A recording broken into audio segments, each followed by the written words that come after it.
I want to do this video about the confusion over the mark of the beast. And there are a lot of Christians nowadays that have wild theories and suspicions about what that is, and they claim it's already here. But I'm not of that interpretation. After studying Scripture carefully myself, I really believe that there is some misunderstanding and confusion. And so we'll read actually what Revelations talks about. The second beast was given power to give breath to the image of the first beast, so that the image could speak and cause all who refused to worship the image to be killed. It also forced people, great and small, rich and poor, free and slave, to receive a mark on their right hand or on their foreheads, so that they could not buy or sell unless they had the mark, which is the name of the beast or the number of its name. This calls for wisdom. Let the person who has insight calculate the number of the beast, for it is the number of a man, that is 666. Now, what is the main problem of assuming that the mark of the beast is already present within our time? Well, I would say first off, we don't know who the beast is.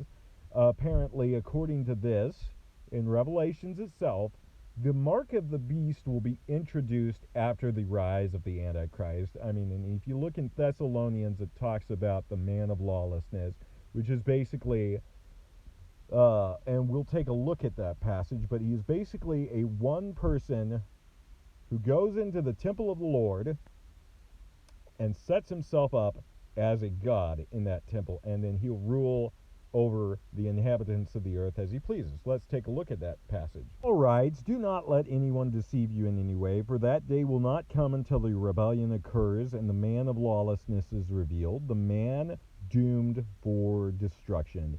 He will pose and exalt himself over everything that is called God or worshipped, so that he sets himself up in God's temple and proclaims himself to be God.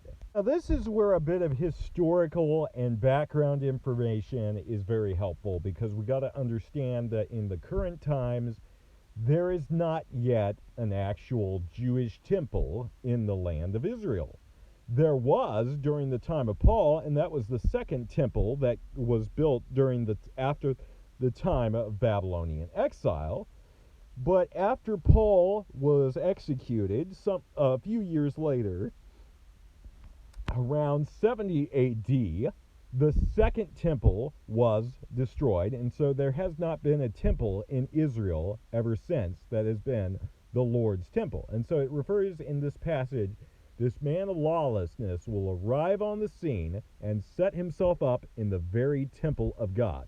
And so, obviously, if there's not a third temple yet, then the stage is not quite set for the Antichrist to be revealed. So actually, what facts do we currently have? We have the facts that in order for the Antichrist to be revealed, there must be an actual temple for him to go into and set himself up as claiming himself to be God. There must be a temple, a third temple first. But then in order for the mark of the beast to actually be introduced, the Antichrist has to get into the position where he is global dictator and power. So, what happens before that? If you take a look at Revelation 17, for example, it talks about fallen is Babylon the Great, and in order for the Antichrist to actually gain his power, Babylon the Great first is destroyed. Let's take a look at that passage. And actually, in Revelation 17, it actually gives the background story to how the Antichrist, or the beast, receives his power and authority to rule over the world. We see that for God has put it into their hearts to accomplish his purpose by agreeing to hand over to the beast their royal authority until the words of God are fulfilled. The woman you saw is the great city that rules over the kings of the earth. And so basically, she falls. She currently stands in the way of Antichrist receiving his power and authority. Then the angel said to me, the water you saw where the prostitute sits are peoples, multitudes, nations, and languages. The beast and the 10 horns you saw will hate the prostitute. They will bring her to ruin and leave her naked. They will eat her flesh and burn her with fire. For God has put it into their hearts to accomplish his purpose by agreeing to hand over to the beast their royal authority until the words of God are fulfilled. The woman you saw is the great city that rules over the kings of the earth. And so we're not specifically told who Babylon the Great is. There's many theories behind that. But then it says, if we go to chapter 18, I think it is chapter 18, it says, when the kings of the earth who committed adultery with her and shared her luxury see the smoke of her burning, they will weep and mourn over her, terrified at her torment. They will stand far off and cry, woe, woe to you, great city, you mighty city Babylon. In 1 hour your doom has come. And so in basically 1 hour's time, it says, she will be destroyed.